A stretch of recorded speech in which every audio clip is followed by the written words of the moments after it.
നല്ല മഴയും തണുപ്പൊക്കെയാണ്. അപ്പം നമുക്ക് കട്ടൻ ചായയുടെ കൂടെ ഒരു പരിപ്പുവടയൊക്കെ ഉണ്ടാക്കി തിന്നാലോ. അപ്പം ഞാൻ 3 മണിക്കൂർ കുതിർത്തി അതേ പരിപ്പാണ് ഇത് അരിപ്പയിലിട്ട് വെള്ളം തോരാൻ വേണ്ടി എടുത്ത് വെച്ചിട്ടുണ്ട്. ഇനി നമുക്കിത് എങ്ങനെ ഉണ്ടാക്കണമെന്ന് നമുക്ക് നോക്കാം. ആ കുതിർത്തി വെച്ച പരിപ്പിൽ നിന്ന് ഞാൻ കുറച്ചൊരു ബൗളിലേക്ക് മാറ്റി വെച്ചിട്ടുണ്ട് കേട്ടോ. ബാക്കിയുള്ളത് ഒരു മിക്സിയുടെ ജാറിലേക്ക് അരയ്ക്കാനായി എടുത്തിട്ടുണ്ട്. അപ്പം വെള്ളം നന്നായിട്ട് തോർന്ന ശേഷം മാത്രമാണ് ഈ പരിപ്പ് അരയ്ക്കാമുള്ളൂ. ഈ ഒരു പരുവത്തിനാട്ടോ നമ്മൾ പരിപ്പ് അരച്ചെടുക്കണം. നന്നായിട്ട് അരയേണ്ട, ഇതിൽ അരയാത്തതൊക്കെ കാണും, അത് കുഴപ്പമില്ല. നമുക്കിതൊരു പാത്രത്തിലേക്ക് മാറ്റി വയ്ക്കാം.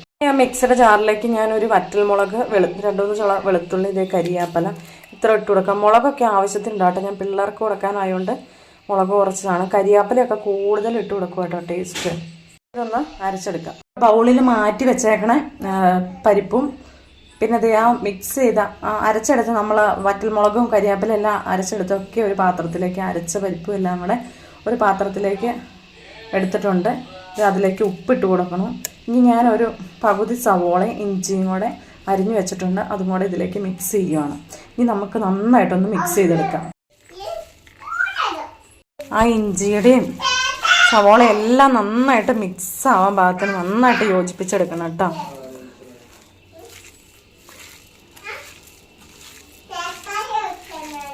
നമുക്കിങ്ങനെ നന്നായിട്ട് മിക്സ് ചെയ്തിട്ട് ഉപ്പൊക്കെ നോക്കണം. എന്നിട്ട് ഒരു 10 മിനിറ്റ് റെസ്റ്റ് ചെയ്യാൻ വെക്കണം കേട്ടോ.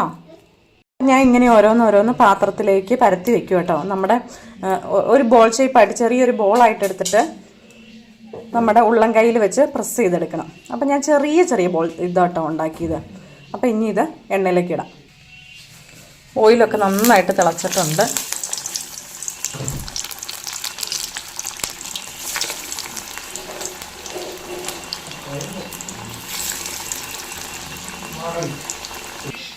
അപ്പം നമ്മുടെ ആദ്യത്തെ പരിപ്പുവടയൊക്കെ ഏകദേശം റെഡി ആയിട്ടോ. കണ്ടോ, ഞാൻ ഒത്തിരി അങ്ങ് ബ്രൗൺ കളറാക്കി എടുക്കണില്ല, നമ്മുടെ സവോളയൊക്കെ കരിഞ്ഞു പോകും. അപ്പോൾ ഇതുപോലെ ബാക്കിയുള്ളത് ഉണ്ടാക്കിയെടുക്കാം കേട്ടോ. പരിപ്പുവട നമ്മൾ ഉണ്ടാക്കി വെച്ച എണ്ണയിലേക്ക് ഇടുമ്പോഴേ ഒരിത്തിരി അങ്ങ് മൊരിഞ്ഞ് കഴിഞ്ഞ് മാത്രം നമ്മൾ മറച്ചിടുകയൊക്കെ ചെയ്യാം, അല്ലെങ്കിൽ ഒടിഞ്ഞു പോകും കേട്ടോ. ഇങ്ങനെ മഴ പെയ്തുകൊണ്ടിരിക്കുമ്പോൾ നല്ല മഴയും തണുപ്പുമല്ലേ, ഈ കട്ടൻ ചായയുടെ കൂടെ കഴിക്കാൻ പരിപ്പുവട സൂപ്പറാണ്. പിള്ളേർക്കൊക്കെ ഏറ്റവും ഇഷ്ടമുള്ളതല്ലേ. ഇവിടെ പിള്ളേർക്ക് അതാട്ടോ, എന്ത് ചോദിച്ചാലും ഏതാ വേണ്ടതെന്ന് ചോദിക്കും, പരിപ്പുവട.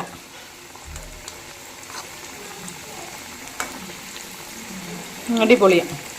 ഇതാ വെളുത്തുള്ളി ഇഞ്ചിയും കരിയാപ്പലയൊക്കെയാണ് കൂടുമ്പോഴുള്ള ടേസ്റ്റ് ഉണ്ടല്ലോ, സൂപ്പർ ടേസ്റ്റാണ്. പിന്നെ ഒരു കാര്യം, ഫ്ലെയിം കുറച്ചിട്ട് വേണം ഇതൊന്ന് വേവിച്ചെടുക്കാൻ, അല്ലെങ്കിൽ ഉള്ളൊന്നും ഇത് പെട്ടെന്ന് അങ്ങ് കളർ ചേഞ്ച് ആവുകയും ചെയ്യും, ഉള്ളങ്ങനെ വെന്ത് കിട്ടുകയും ചെയ്യില്ല. അപ്പം നന്നായിട്ട് ഫ്ലെയിം ലോയിട്ടിട്ട് വേണം നന്നായിട്ട് പൊരിച്ചെടുക്കാൻ കേട്ടോ. ഞാൻ ഉണ്ടാക്കി വെച്ചപ്പോഴത്തേക്കും കഴിക്കാൻ റെഡിയായിട്ട് 2 പേരും പുറകെയുണ്ട് കേട്ടോ. അപ്പം നമ്മുടെ പരിപ്പോടെയൊക്കെ റെഡി ചെയ്ത് എല്ലാവരും കാപ്പി കുടിക്കും കേട്ടോ. ചൂടുണ്ടോടാ? ചൂടുണ്ടോ പിന്നെ?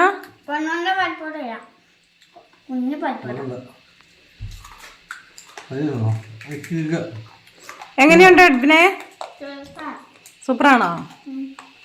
പൊന്നിന് ഇഷ്ടമായോടാ? ഇഷ്ടമായോ?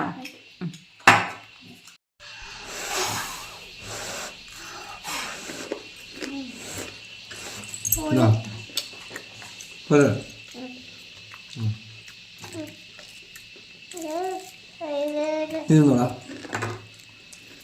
എന്തുവിനെ വന്നോ അതല്ല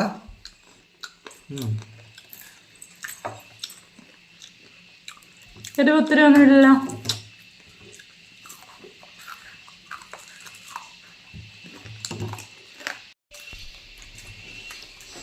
പിന്നെ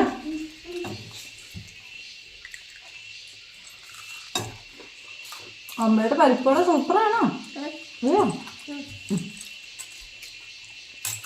ഞങ്ങളിങ്ങനെ 4 മണി കാപ്പിക്ക് ഉണ്ടെങ്കിൽ രാവിലത്തെ അപ്പം അങ്ങനെ എന്തെങ്കിലുമൊക്കെ കാണും, അല്ലെങ്കിൽ ഇങ്ങനെ എന്തെങ്കിലും ഒരു ചെറുകടിയൊക്കെ ഉണ്ടാക്കും കേട്ടോ. അല്ലാണ്ട് അങ്ങനെ വാങ്ങിക്കാറില്ല. ഇടയ്ക്കൊക്കെ വാങ്ങിക്കും, അല്ലാണ്ട് എന്നും അങ്ങനെ വാങ്ങിക്കലൊന്നുമില്ല കേട്ടോ. ഇടയ്ക്കൊക്കെ നമുക്കിപ്പോഴും ഇങ്ങനെ എന്തെങ്കിലും ചെറുകടി സ്നാക്സ് ഉണ്ടാക്കും അല്ലേ ഇതിന്?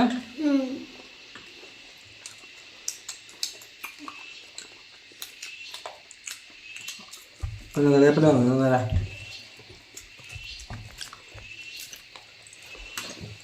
അപ്പം ഞങ്ങളുടെ ഇന്നത്തെ ചെറിയ വ്ളോഗ് ഇഷ്ടമായെങ്കിൽ ഈ പരിപ്പൊടിയൊക്കെ ഒന്ന് ഉണ്ടാക്കി നോക്കുന്നുണ്ട്. സൂപ്പറാണ്. ഇഞ്ചിയുടെ വെളുത്തുള്ളിയുടെ ടേസ്റ്റൊക്കെ സൂപ്പറാണ്.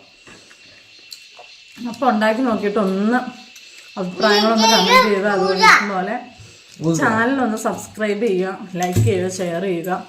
FB പേജിലാണ് കാണണമെങ്കിൽ അതൊന്ന് ഫോളോ ചെയ്യാനും മറക്കരുത്. അപ്പോൾ ഇനിയിപ്പോൾ ഒരു വീഡിയോ കാണുന്നവരെ എല്ലാവർക്കും ബൈ ബൈ.